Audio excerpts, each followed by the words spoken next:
สิมาสอนวิธีรับโบนัสหลังจากที่เราสมัครเรียบร้อยแล้วผ่านปุ๊บนี่เนาะผ่านเราต้องกดเข้าอยู่นี่แหละ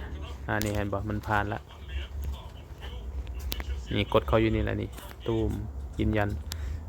การยืนยันโปรไฟล์ยืนยันตัวตนปุ๊บแล้วตัวกดนี่อีกได้ยืนยันโปรไฟล์หลังจากนั้นมันจะได้มาออโต้รหัสแบบนี้แบบออโต้เลยหลังจากนั้นก็เราบ่จำเป็นต้องขอนำแอดมินเนาะไอ้โบนัสนี่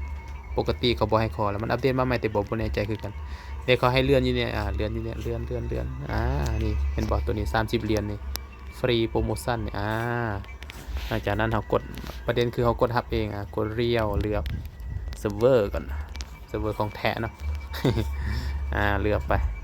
ข้อมูลกับโบนัสสิเดี๋ยวเขียนยังก็ได้ โบนัสฟรีของแท้ เข้าใส่ฟรีนะโอเคตามนี้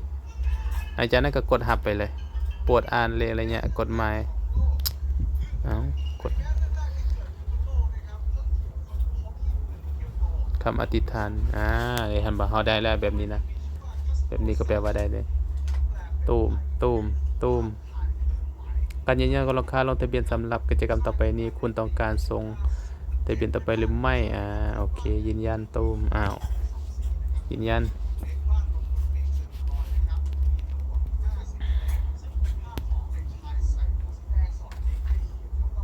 ลาทากันลงทะเบียนสำเร็จนะโอเคประมาณนี้แบบนี้ก็แปลว่าได้นะเอาบัญชีเราไปล็อกอินเข้า MT5 ได้เลยเนาะมันจะส่งไปหาทางอีเมล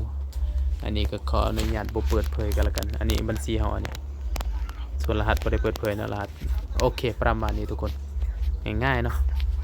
สมัครก็มีแต่ใส่บัตรประจำตัวทางหน้าหรือใบขับขี่พาสปอร์ตก็ได้